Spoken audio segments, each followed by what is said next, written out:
Students, आज मैं फिर तुम्हें हिंदी व्याकरण में उस दिन उपसर्ग बताए थे। आज मैं प्रत्यय बताने जा रहा हूँ। प्रत्यय की परिभाषा एवं उनके प्रकार उदाहरण सहित बताने जा रहा हूँ। प्रत्यय नए शब्दों की रचना के लिए मूल शब्द के अंत में कुछ शब्दांश जोड़ दिए जाते हैं, इन्हें प्रत्यय कहते हैं। इस प्रकार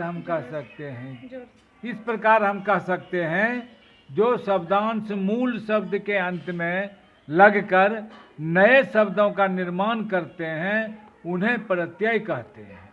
इससे मूल शब्द के अर्थ में विशेषता या बदलाव आ जाता है। जैसे मानव शब्द में ता प्रत्यय जोड़ने से मानवता बन जाता है। पवित्र शब्द में ता प्रत्यय जोड़ने से पवित्रता बन जाता है। इस प्रकार से बच्चों, प्रत्यय ऐसे शब्दांश को कहते हैं जो किसी शब्द के अंत में लगकर एक नया शब्द का निर्माण करता है या एक विशेष शब्द का रूप धारण कर लेता है, उसे प्रत्यय कहते हैं। जिस प्रकार से कि आपको मैंने उपसर्ग के बारे में बताया प्रकार, उसी प्रकार मैं प्रत्यय के बारे में भी बता रहा हूँ। प्रत्यय के भेद। प्रत्यय के दो भेद होते हैं। प्रत्यय के दो भेद होते हैं। पहला कृत प्रत्यय, दूसरा तद्धित प्रत्यय। कृत प्रत्यय वे प्रत्यय जो क्रिया के मूल रूप के साथ जुड़कर संज्ञा और विशेषण शब्दों की रचना करते हैं, कृत प्रत्यय कहलाते हैं। लिखावट शब्द के मूल रूप लिख में आवर्त प्रत्यय लगने से इस शब्द की रचना हुई है। जैसे दूध वाला, वाला शब्द लग जाने के लास्ट में वो दूध वाला हो जाता है। मिठाई वाला के लास्ट में वाला शब्द लगाओगे तो वो मिठाई वाला हो जाता है। इसी तरह से हिंदी, अब तुमको बताते हैं हिंदी के कृत प्रत्यय। हिंदी के कृत प्रत्यय है अक्कर। अक्कर से एक नया शब्द बन गया पियक्कर, दूसरा शब्द बन गया घुमक्कर। और आन, आन से पहला शब्द बन गया लगान, उठान, बिहान। ये अब हिंदी, अब संस्कृत के कृत, जिस प्रकार से कि उपसर्ग में तुमको हिंदी के उपसर्ग, संस्कृत के उपसर्ग और फारसी के उपसर्ग बताए थे, लेकिन इसमें फारसी के उपसर्ग तो नहीं है, हिंदी के और संस्कृत के जरूर है। अब संस्कृत के देखिए कृत प्रत्यय कौन कौन है। अन, अन से नया शब्द बन गया आपको नमन, और क्या बन गया भवन। अनीय, अनी से पहला शब्द बन गया आपको पठनीय और बंदनीय। ति प्रत्यय शक्ति, गति, भांति आदि।